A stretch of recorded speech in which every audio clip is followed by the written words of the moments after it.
Yeah, I mean, I've seen the team for a long time now. The way they respond, whether it's a setback or chatter. Good afternoon, Dennis Fithian here on this afternoon live. We're ready to get things underway, and let's say hi to Dan Wetzel, the national columnist for Yahoo Sports, who joins us here on this afternoon live. Dan, how are you? Doing well, Dennis. How are you? Well, I've been better in terms of trying to kick things off. You know, the perfect launching pad was going to be a Michigan victory over Michigan State on Saturday, but the Spartans, they didn't cooperate. And I know you were at the game, and 3 days later, what's standing out 3 days later to you? You know, a lot of the same thing. I said this the other day, but like this to me was as close of a football game as I've seen that isn't like a last second kick or three overtimes or something like that. Like, Michigan just had so many opportunities to put Michigan State away or really, really increase the win probability. And every one of those plays, maybe, 6 to 8 plays, Michigan State came up with the play or Michigan, shot themselves in the foot or something like that. It didn't happen. And some of that is credit to Michigan State. And then you have 7 replay reviews and they all go to Michigan State of varying degrees of controversy. And I'm not going to get into all that, but obviously I'm sure your listeners have opinions on them all. But even if they were all correct, like just the odds of probability is like we're going to get one wrong and it's going to at least be 6-1. So there were so many plays that were so close.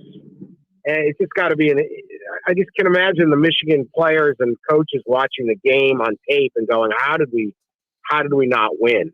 Michigan played really, if you were going to say, hey, McNamara is going to do this and Hutchinson is going to do this and the defense, you'd go, yeah, we're going to win this game.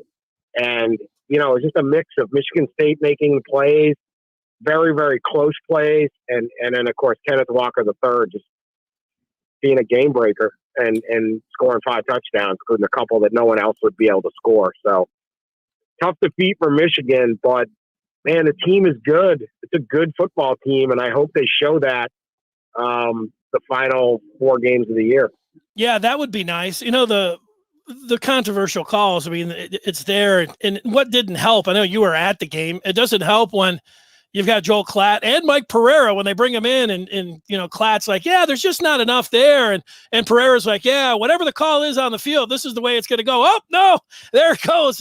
That doesn't help you out. Didn't. Yeah, I didn't hear the broadcast, but yeah, that doesn't help either. Yeah. No. And I didn't get to see them very well because they don't really have good TVs. Like, you can, that's one of those things you see better when you're not covering the game.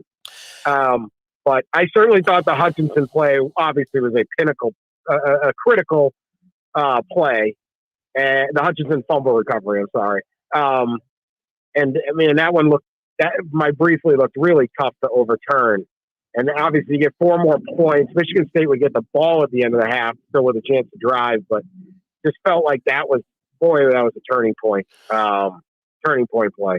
Yeah, I thought, in the second half when Michigan State goes on consecutive drives and they end up getting 8 points out of it, so many things have to go well. I know they had a 4th down play in the first half. They ended up throwing over the middle for a big gainer. They get another 4th down play in the second half. And then they convert 3 third downs when I don't think they had converted a 3rd down in the first half. So all of those things going for Michigan State there. Dan, I would love for you to say that, like Michigan fans, I was just looking at on our board yesterday, and they were saying, you know what, Michigan does get the short end of the stick when it comes to the referees traditionally. And I think I'm prepared for you to say, well, that's what happens to all fan bases, especially after big losses. But I don't know. Do they have a point, Dan?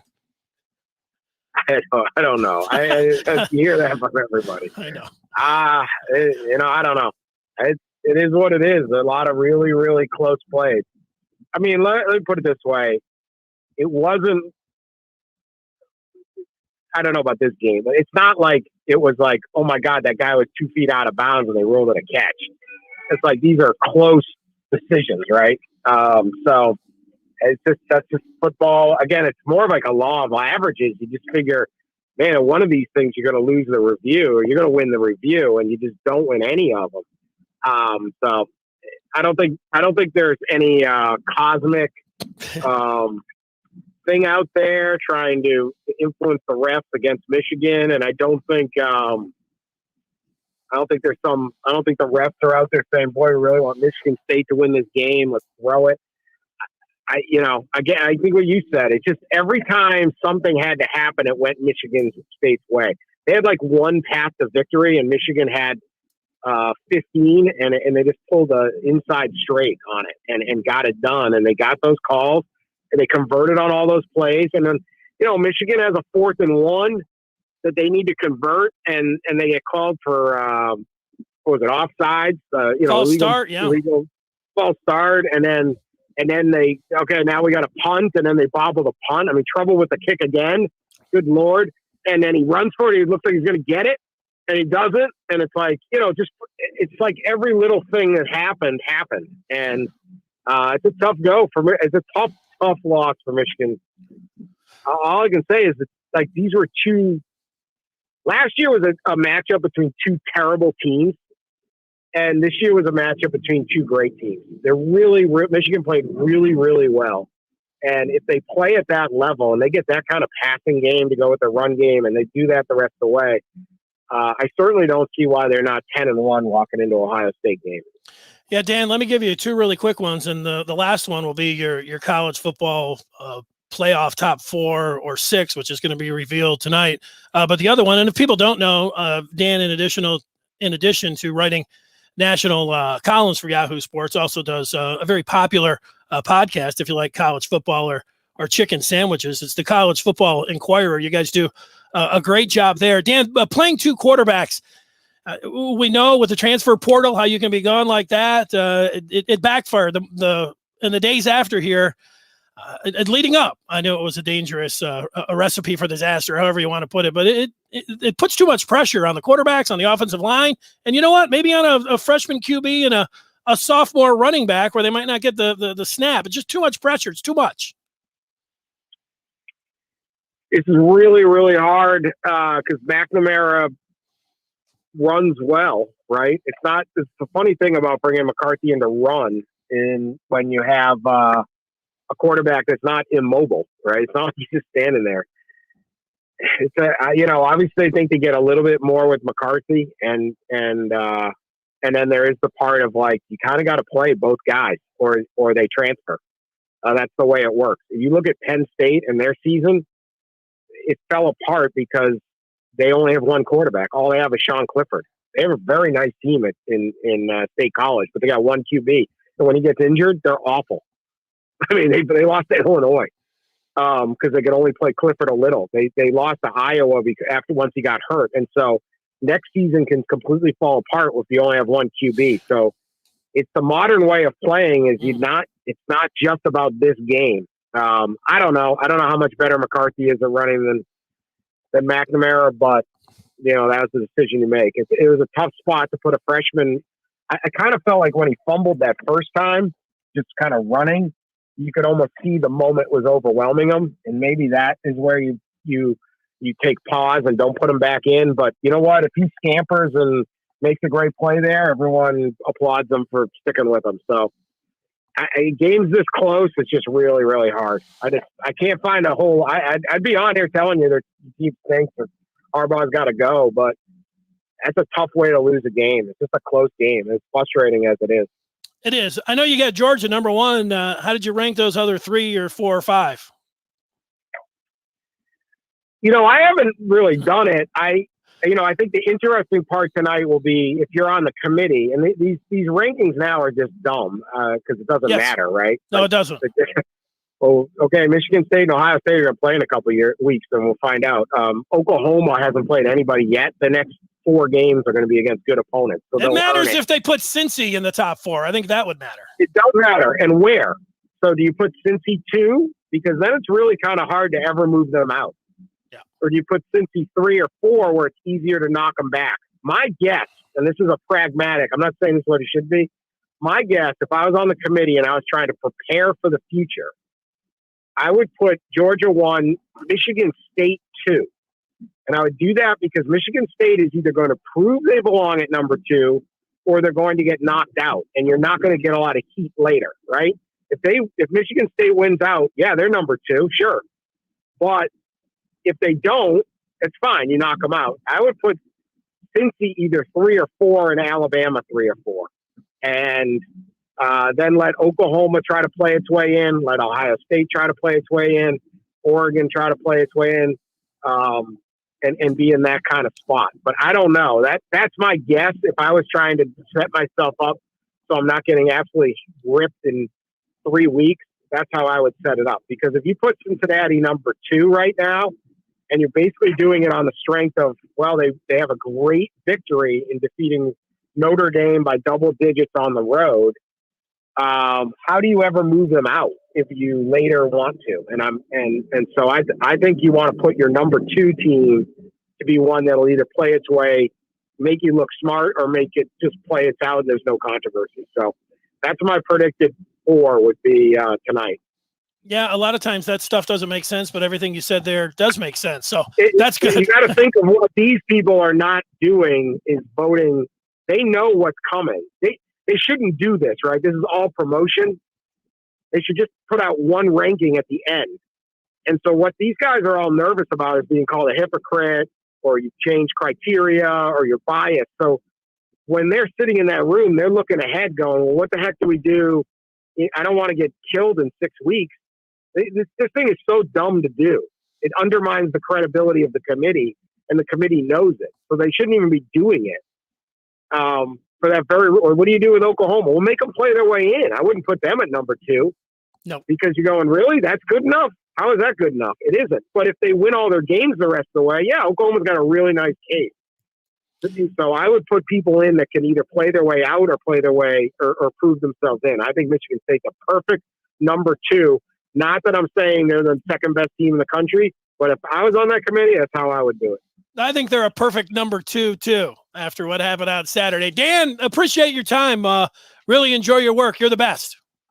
Anytime, Dennis. Good talking to you. Take care, Dan. There he is, Dan Wetzel, joining us here on this afternoon live, the national columnist for Yahoo Sports, and he also does that National Enquirer College Football pod. He's one of the 3 amigos that is on there, along with Pete Thamel, not Michigan fans like Pete Thamel, and Pat Forty. I don't know where Michigan fans are. Pat Forty, I'll go.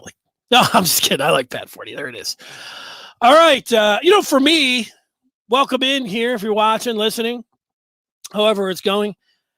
If it's me, when they reveal the college football poll here, it'd been so exciting. Just think about it. Just for 1 second, if Michigan would have won the game, here we are. We're talking about Michigan being number 2 tonight, because that's where I have Michigan State. I do have Michigan State 2. I have easy. Everybody's got Georgia 1, but Michigan State 2. They're undefeated. I put Cincy 3, and I put Oklahoma 4. They're undefeated. All 4 of those teams undefeated. On the outside looking in, Bama, they played Georgia. Oregon. Oregon's, I would say, I think Ohio State is a better team than Oregon, but Oregon whooped their tail at the horseshoe. How could I put Ohio State in front of them? And you know what? Ohio State, we know they're going to play Michigan State, so they can jump right up there. Same thing with Bama. So that's how it goes. As bad as, and I still have a headache or a Michigan State hangover, however you want to put it, there's a lot of things that have jumped out to me. When you have a game where you have, what was Wetzel's talking about, 6, 7, 8, 9, 10 plays, where it seemed like if Michigan makes one of those plays, they're going to win the game. And, I've been, like probably a lot of you, replaying a lot of those particular plays in my mind. I keep going back to the quarterback rotation here as well.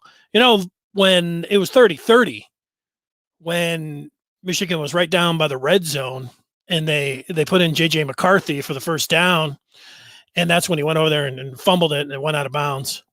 And then they put McNamara back in, and McNamara threw 2 times to the end zone. One time it was right at the goal line. I think that was to Anthony. Another time he overshot. I think it was Henning. over towards the right, towards the back of the end zone. I don't know about that route on that second one. Cornelius Johnson in the first half had a route on a third down when the play that got called back because of Anthony Holding, and he took a route short of the sticks, and the ball wasn't right on the money either. But there's been a couple instances with these receivers that I've watched, and I'm thinking, is this route running where it needs to be? Can it be better? Some of the things here on a Tuesday that I'm thinking about on this afternoon live. And the other thing, when it comes down to the quarterback rotation, it's 30-30 at this point. And Cade McNamara had played a good game. It wasn't perfect. He had played a good game, but he had made some outstanding throws. And what you do is you take away his opportunities. I want to know what McNamara would have been able to do with 3 throws. 3 throws into the end zone there, or getting Michigan a first down. But when you bring McCarthy in, now you're shrinking up, and I think that can make you press as a quarterback. And it's the same thing when it comes down to, I think, the familiarity. This is why teams don't do it. And they both have 3 years left after this. If McCarthy was a true freshman and McNamara was a senior, you'd get his feet wet and get him the experience, non-conference or games that are out of reach, and maybe try in some games where, it's Big Ten play and you feel like, you can get him some meaningful snaps. But you know what? If I'm on the offensive line and one play I got Cade coming in and it's his voice on the road with everybody screaming, and then the next play I've got McCarthy, that's a lot of pressure on the offensive line. And it's also a lot of pressure on the back. So they go through all these walkthroughs and all practice all week long where they work on these mesh points and putting the ball. And you know what? And they work with both quarterbacks, but are they getting 50-50 snaps? No. McNamara's getting the majority of the snaps. He's getting 80-90% of the snaps, just like he gets into the game, just like he gets when the game is on. So when you get into a situation and you're putting McCarthy in there, and now you're running back in Corum, McCarthy's a little taller. You get that mesh point. Yeah, all of that stuff is supposed to work. But you know what? It puts more pressure on the back and quarterback there. And besides the pressing part, and those are some of the things here that were always dangerous to think about, and playing with fire. Even though Harbaugh, asked about it again, here's what he said. It's been going the approach. I think I do repeat this about every week. I mean, want to play JJ.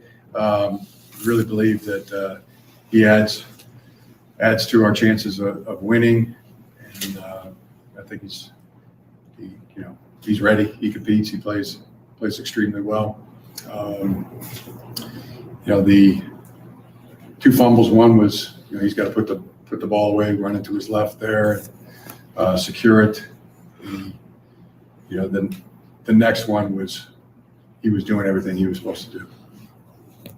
Jim, what's the end game here? You've got a true freshman quarterback, and then you've got Cade, who got a year. He was a redshirt freshman last year, but last year didn't count. These guys both have 3 years left. What are you doing?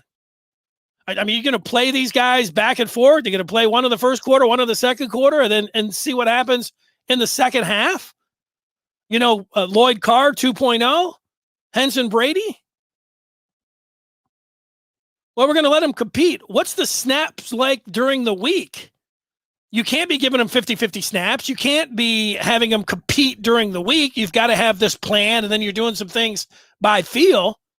But I think the question to Harbaugh is, isn't it more difficult, and how much more pressure does it put on the offensive line when they got a cadence from 2 different quarterbacks, where they're looking back like, who's here? And how about the running backs? All week long, 90%, they're getting the handoffs from McNamara. And then the point of entry there, whatever, the match point, the handoff point, it's different. With McCarthy, how much more pressure does that put on quarterback, running back? How much more pressure does it put on the QB thinking that he has to do so? Oh, fumble it out of bounds. Where you can get him some snaps. This was going to be an issue if Michigan came up short. It wasn't an issue because Michigan was winning games. I mean, it was talked about. That's for sure. I mean, it was a hot topic. I just go back, the game was 30-30. The game's tied at 30. And you're playing Russian roulette. You're playing, let's rotate the quarterbacks. That's not the time to play. It's too cute. I don't know. I don't want to seem like I'm being overly critical, but these are the things that I'm thinking about here on a Tuesday. Does it mean that, Jim should be shown the door today or even at the end of the year? All right, just something I was thinking about. Some other things that I want to talk about. One is moving on to Indiana. On to Indiana. This is a game, and then I'll get to the remaining 3 in the regular season. But this game against Indiana, Michigan should win. Night game. Throwing up some air quotes. 19, 20-point favorites in this one. The Hoosiers are now working on their third-string quarterback with Michael Penix, the southpaw that beat Michigan last year in Bloomington, out. And then, who was it? Jack Tuttle, who was the QB when Michigan State went down there a couple weeks ago on homecoming for the Hoosiers, and Indiana played pretty well in that game. Tuttle's not available either. It's a freshman, Donovan McCulley, out of Indianapolis. He was their QB against Maryland in the high-scoring loss that the Hoosiers had. The thing that jumps out to me with Indiana is that when Penix was in there, just how different. I mean, Penix can spin it. He's a good quarterback. And the way that the Hoosiers played last year under Allen, I thought they were a sneaky, great value, dark horse pick of the Big Ten East. They haven't won a game in the Big Ten. They're 0-5. Shouldn't have admitted that. But they have played some tough competition. They played at Iowa when the Hawkeyes were they ranked number 2 in the country. They played at Penn State. They played Cincinnati, who's the second-ranked team right now, and they won't be the second-ranked team in that college football playoff tonight. All eyes will be on that. And they played Michigan State and played them to a one-score game. That was a 5-point game. So can they bring something? Yeah. I mean, it's not a 100% sure thing. Put everything on some kind of, but Michigan should beat Indiana. Now, what about the other 3 games left of the regular season, and what's acceptable, what's doable, what's probable, those kind of things? Like, if we're sitting here right now on the second day of November, which I am, and say Michigan beats Indiana, and they go to Maryland. They beat Maryland. So they got Penn State and Ohio State. Can Michigan go to Penn State? Penn State looked pretty good. They played Ohio State pretty tough. Now, Illinois went in there and beat them. So, you're thinking, yeah, anything can happen. If Illinois is walking in there and taking them to 9 overtimes in a 4-hour game or whatever it was, then, yeah, certainly Michigan could go out there and beat Penn State. That's a toss-up game. But I don't like ties here. It's Michigan. I would say Michigan's even a slight favorite in that game here today. I think they should win that one. Now, Michigan wins 3 out of their last 4. I'm not ready to say that they're going to beat Ohio State. I don't think you can. Anybody that's saying that, yeah, would you like them to beat them? Are you rooting for them? Are you going down to the stadium hoping beyond all hope that they end up getting it? Yes, all of that. But no, you can't pick Michigan to beat Ohio State right now. That's not – I mean, you can. You can. But so if they go 10-2, Michigan ends up this season 10-2. Their only other loss is Ohio State. They lose to Michigan State. They lose to Ohio State. That's not all that bad. It's not great. It's not fun losing to your rivals. They don't play Notre Dame, so their 2 biggest rivalry games they will have lost in this scenario. But yeah, who they over and under in Vegas was 7.5. I picked Michigan to win 8 games. Whatever that's worth. Would be worth something if I had to put some money down on it, considering I think they'll win and go over the 7.5, but I didn't bet on it. So I think instead of 2 thumbs up, 10-2, but it's right here, and I'm putting not totally thumbs up, but I'm not thumbs down. That'll have been a acceptable year. And then I would advise him to go out and win the bowl game, the Outback Bowl, probably. Go out there and win that. Bowl games are important. Bowl games get you to the offseason, make you feel good or make you feel rotten. A lot of rotten feelings after the bowl games since the first year, Jim Harbaugh. They'd be advised to go out there, even if under this scenario, which is the best scenario. Well, not the best scenario. The best scenario is they still got everything to play for, and there's magic, but I'm not ready to entertain that. I don't think you are here as well, and I don't think anybody should entertain running the table right now.